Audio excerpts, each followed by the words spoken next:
আসসালামু আলাইকুম। আশা করি আল্লাহ তাআলার অশেষ রহমতে আপনারা সবাই ভালো আছেন। আজকে আমরা দশম শ্রেণীর অষ্টম অধ্যায় অর্থাৎ বৃত্ত পাঠের খুবই গুরুত্বপূর্ণ দুটো উপপাদ্য প্রমাণ করার চেষ্টা করব। সো প্রথমে আমি যেই উপপাদ্যটি নিয়েছি সেটা হচ্ছে কি বৃত্তের একই চাপের উপর দণ্ডায়মান কেন্দ্রস্থ কোণ বৃত্তস্থ কোণের দ্বিগুণ। সো এটা প্রমাণ করার আগে আমরা কিছু খুঁটিনাটি বিষয়গুলো জেনে নিই, যেমন কেন্দ্রস্থ কোণ কি, বৃত্তস্থ কোণ কি। সো দেখেন, কেন্দ্রস্থ কোণের কথা যদি আমি বলি, অর্থাৎ এখানে যে বি ও সি কোণটা, এই কোণটা কিন্তু কেন্দ্রস্থ কোণ। কেন কেন্দ্রস্থ কোণ? কারণ এই কোণের যে শীর্ষবিন্দুটা আছে, এই শীর্ষবিন্দুটা কিন্তু বৃত্তের কেন্দ্রের উপরে, যে ও কেন্দ্র বিশিষ্ট বৃত্তের ও কেন্দ্রের উপর এই বি ও সি কোণের শীর্ষবিন্দুটা রয়েছে। এই জন্য এই বি ও সি কোণটা, এই বি ও সি কোণটা হচ্ছে গিয়ে কেন্দ্রস্থ কোণ। আর বিএসি এই কোণটা হচ্ছে বৃত্তস্থ কোণ। কারণ কেননা এইটার যে শীর্ষবিন্দু, এটা হচ্ছে বৃত্তের পরিধির উপর রয়েছে, এজন্য এটাকে বলা হইতেছে বৃত্তস্থ কোণ। সো আমরা বুঝতে পারলাম কোনটা কেন্দ্রস্থ কোণ আর কোনটা বৃত্তস্থ কোণ। ওকে, এখন আরও দুইটা জিনিস আমাদেরকে দেখতে হবে। দেখেন, এখানে যদি ত্রিভুজ এবিসি দেওয়া থাকে আর যদি আপনার বলা থাকে এ বি আর এসি যদি সমান হয়, তাহলে এই যে এ বি সি অর্থাৎ এই কোণটা আর এ সি বি এই কোণটা, এই কোণ দুইটাও সমান হবে। কেননা আমরা জানি যে সমান সমান বাহুর বিপরীত কোণগুলোও পরস্পর সমান হয়। আশা করি বুঝতে পেরেছেন। যেহেতু এই দুটো বাহুর সমান, সেহেতু এদের বিপরীতে যে দুটো কোণ রয়েছে এই দুটো কোণও পরস্পর সমান হবে। ওকে, এখন দেখেন আরেকটা কনসেপ্ট, এটা খুবই সোজা। সো আমি একটু সহজে বুঝিয়ে দিচ্ছি। দেখেন, একটা এই যে এ বিসি একটা ত্রিভুজ, এই ত্রিভুজকে আমি যদি বর্ধিত করি ডি পর্যন্ত, তাহলে এখানে যে বহিস্থ কোণ অর্থাৎ এসিডি যে বহিস্থ কোণ উৎপন্ন হলো, সেই বহিস্থ কোণের পরিমাণটা হবে ঠিক এই কোণের সাথে যে কোণটা আছে এই কোণটা বাদ দিয়ে, এই কোণটা বাদ দিয়ে অপর দুই কোণের সমষ্টির সমান, অর্থাৎ বহিস্থ কোণ অন্তস্থ বিপরীত কোণ দ্বয়ের সমষ্টির সমান। আশা করি বুঝতে পেরেছেন। অর্থাৎ এখানে যে কোণটা আছে এইটা এই দুটো কোণের সমষ্টির সমান হবে। এখন আমরা মূল প্রমাণে চলে যেতে পারি। দেখেন, সো এখানে দেখেন এই যে বিওসি কোণটা হচ্ছে কেন্দ্রস্থ কোণ, বিওসি এই পুরোটা হচ্ছে কেন্দ্রস্থ কোণ, আর বিএসি এই পুরোটা হচ্ছে বৃত্তস্থ কোণ। সো আমাদের প্রমাণ করতে হবে বিওসি ইকুয়ালস টু 2 কোণ বিএসি, অর্থাৎ বৃত্তস্থ কোণ ইকুয়ালস টু 2 কেন্দ্রস্থ কোণ, মানে বৃত্তস্থ কোণ BOC is equals to 2 BAC. BOC হচ্ছে কেন্দ্রস্থ কোণ আর বিএসি এটা হচ্ছে বৃত্তস্থ কোণ, অর্থাৎ কেন্দ্রস্থ কোণ ইজ ইকুয়ালস টু 2 বৃত্তস্থ কোণ। ওকে, ঠিক আছে। এখন দেখেন, এখানে বলা আছে বৃত্তের একই চাপ। এই যে বিসি চাপের উপর আমার বিওসি কেন্দ্রস্থ কোণটাও দণ্ডায়মান, আবার এই বিসি চাপের উপর বিএসি বৃত্তস্থ কোণটাও দণ্ডায়মান। সো প্রমাণটা আমরা শুরু করি। দেখেন, প্রমাণের শুরুতে আমরা এ ও বি এই ত্রিভুজটা নিব, ত্রিভুজ এ ও বি। দেখেন, এই ত্রিভুজটা যদি নেই, আমি এ ও আর বি ওকে কিন্তু সমান বলতে পারবো। এ ও আর বি ওকে কেন সমান বলতে পারবো? কারণ আমি জানি এ ও আর বি ও হচ্ছে গিয়ে একই বৃত্তের ব্যাসার্ধ, আর একই বৃত্তের ব্যাসার্ধ হলে তো অবশ্যই সমান হবে। সো এটা ক্লিয়ার। এখন দেখেন, ওই যে একটু আগে যে আমি বলছিলাম, এই যে এখানে এই যে এইটা যে বলছিলাম না, দুইটা বাহু যদি সমান হয় তাহলে এই কোণ দুটাও সমান হবে। সো এখানে এ ও আর বি ও সমান হওয়ার কারণে আপনার বি বি এ ও অর্থাৎ এই কোণটা বি এ ও এই কোণটা এবং এ বি ও এই কোণটা সমান হবে A B O. Okay, clear. এখন এই যে বহিস্থ কোণের কনসেপ্টটা আমরা আনবো। দেখেন, এ বি ও এই ত্রিভুজের বহিস্থ কোণ কোনটা? অবশ্যই আপনারা বুঝতে পেরেছেন যে বিওডি, অর্থাৎ বিওডি, সরি বিওডি, এটা কিন্তু D. Okay, BOD. So BOD equals to আমরা কি বলতে পারি? বিওডি বহিস্থ কোণ এর সাতের কোণটা বাদ দিয়ে অপর দুটা কোণের সমষ্টির সমান, অর্থাৎ B A O plus A B O, A B ও। এখন দেখেন, আমি বি এ ওকে ঠিক রাখলাম। এখন এ বি ও এর জায়গায় আমি কি বি এ ও বসাতে পারি না? অবশ্যই বসাতে পারি, কেননা A B O R B A ও সমান।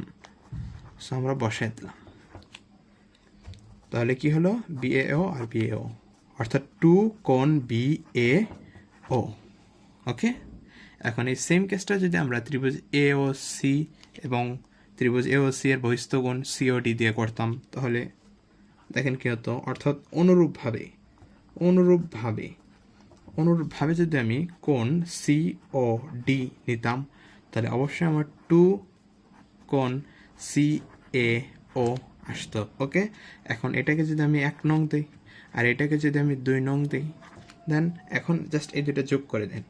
অর্থাৎ এই বিওডি আর সিওডি দুইটা যোগ করে দেওয়ার পর 2 BAO প্লাস 2 CAO। ওকে, এখন দেখেন তো বিওডি আর সিওডি কি হয়। বিওডি অর্থাৎ এতক্ষণ, আর সিওডি অর্থাৎ এটুকু। তাহলে বিওডি আর সিওডি পুরোটা মিলে কিন্তু বিওসি হয়ে যাচ্ছে। সো এখানে লিখে দিলাম বিওসি। ওকে, এখন থেকে টুটা যদি কমন নেই, তাহলে কোণ BAO প্লাস কোণ CAO। ওকে, এখন দেখেন BAO অর্থাৎ BAO অর্থাৎ আমার এই কোণটাকে বোঝাচ্ছি, আর CAO অর্থাৎ এই কোণটাকে বোঝাচ্ছি। তাহলে পুরোটা মিলে কি হচ্ছে, BAC হচ্ছে না। তাহলে অবশ্যই লিখে দিতে পারেন BAC, BAC সুতরাং লিখলেও চলবে। তাহলে দেখলেন BOC ইজিকলস টু 2 কোণ BAC, এটা কিন্তু প্রমাণ হয়ে গেল। সো আমরা প্রমাণিত লিখে দিতে পারি। এখন দেখেন পরীক্ষার সময় আমাদেরকে এরকমও বলতে পারে যে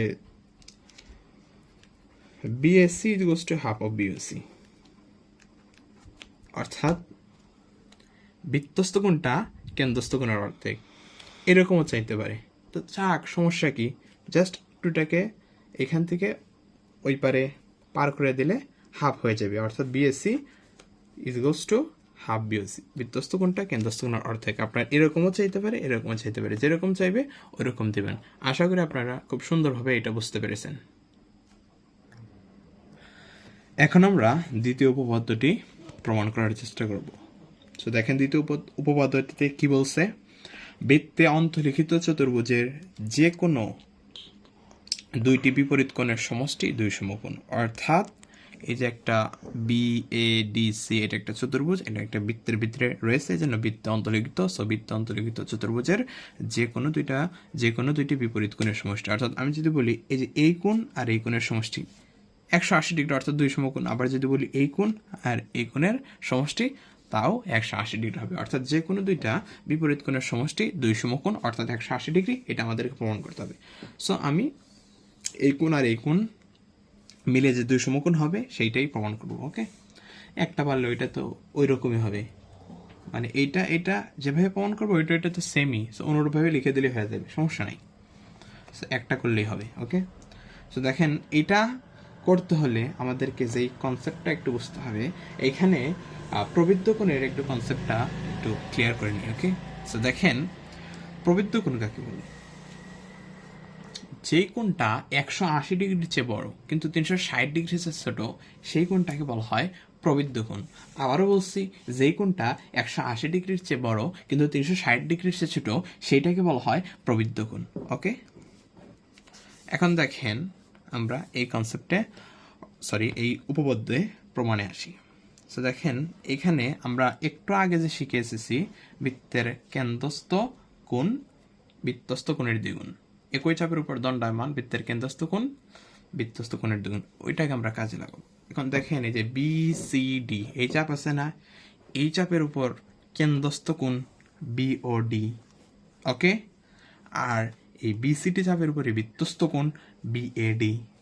ওকে, এখন তাহলে আমরা একই চাপ BC এর উপর, আমি লিখছি না, শর্টকাটে করে দিচ্ছি, একই চাপ BCD এর উপর দণ্ডায়মান বলে যে BOD। ওকে, BOD ইজিকলস টু কি হবে, 2 কোণ BAD। ওকে, এখন দেখেন এটাকে আমরা 1 নং সমীকরণ দিয়ে রেখে দিতে পারি। এখন আমরা চাপটা, এতক্ষণ তো আমরা এই চাপটা নিয়ে কাজ করেছি, তো BC একটু দাগ দিয়ে দিই, দেখেন এই যে বি সি ডি, এই যে এই চাপটা আছে না, এই চাপটা নিয়ে আমরা কাজ করছি। এখন আমরা কোন চাপটা নিব? এই যে বিএডি, অর্থাৎ এই যে এই চাপটা নিয়ে আমরা এখন কাজ করব। বিএডি এই চাপটা নিয়ে কাজ করব।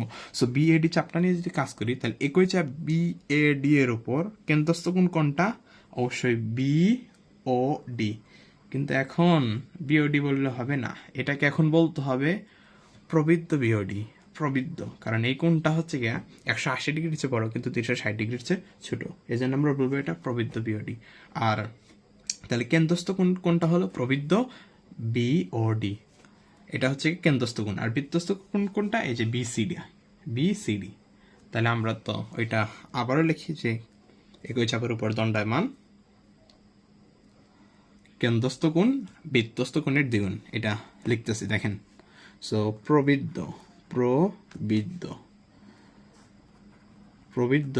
কোণ বিওডি ইজ ইকুয়ালস টু 2 কোণ বিসিডি। ওকে, এখন এটাকে 2 নম্বর দিই। এখন এই 1 নং আর 2 নং যোগ করব। দেখেন 1 যোগ 2 করে পাই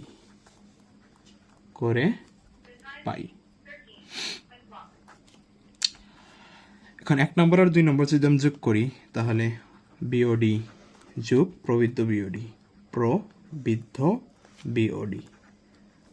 কোণ বিওডি ইজ ইকুয়ালস টু, দেখেন 2 বিএডি প্লাস 2 বিসিডি। বাহ, এখন দেখেন বিওডি বলতে কতটুকু বোঝাইছিলাম? এই যে বিওডি। ওকে, আর প্রবৃদ্ধ বিওডি বলতে আমি এতটুকু বুঝাইছিলাম। তাহলে এতটুকু আর এতটুকু মোট কি হয়? মোট 360 ডিগ্রি হয় না? এতটুকু আর এতটুকু, তাহলে মোট কেন্দ্র উৎপন্ন কোণ 360 ডিগ্রি, তাহলে মোট হচ্ছে গিয়ে 360 ডিগ্রি। তাহলে আমি এখানে লিখে দিলাম 360 ডিগ্রি। আশা করি বুঝতে পেরেছেন। আর এখানে যদি আমি 2টা কমন নিয়ে নিই, তাহলে আমার বিএডি প্লাস বিসিডি। ওকে, এখন দেখেন এই বিএডি কোণ বিএডি আর বিসিডি সমান, এই দুইটা এখানে গুণ আকারে, এই পাশে যদি এই পাশে আসলে ভাগ আকারে, তাহলে কি হবে? 360 ভাগ 2 অর্থাৎ 180 ডিগ্রি। সুতরাং আমরা বলে দিতে পারি যে বিএডি তো হয়ে গেছে, বিএডি যোগ BCD is equals to 180 degree, তার মানে 2 সমকোণ। দেখছেন, প্রমাণিত হয়ে গেছে। তাহলে এইখানে যেমন আমরা বিএডি আর বিসিডি কে 2 সমকোণ প্রমাণ করতে পারছি, অবশ্যই আপনারা এবিসি আর এডিসি এই দুটাকে সেম ভাবে আপনারা 2 সমকোণ প্রমাণ করে দিতে পারবেন। সো আমরা লিখে দিচ্ছি প্রমাণিত। সো দেখলেন কত সহজেই এটা আমরা প্রমাণিত করে ফেললাম।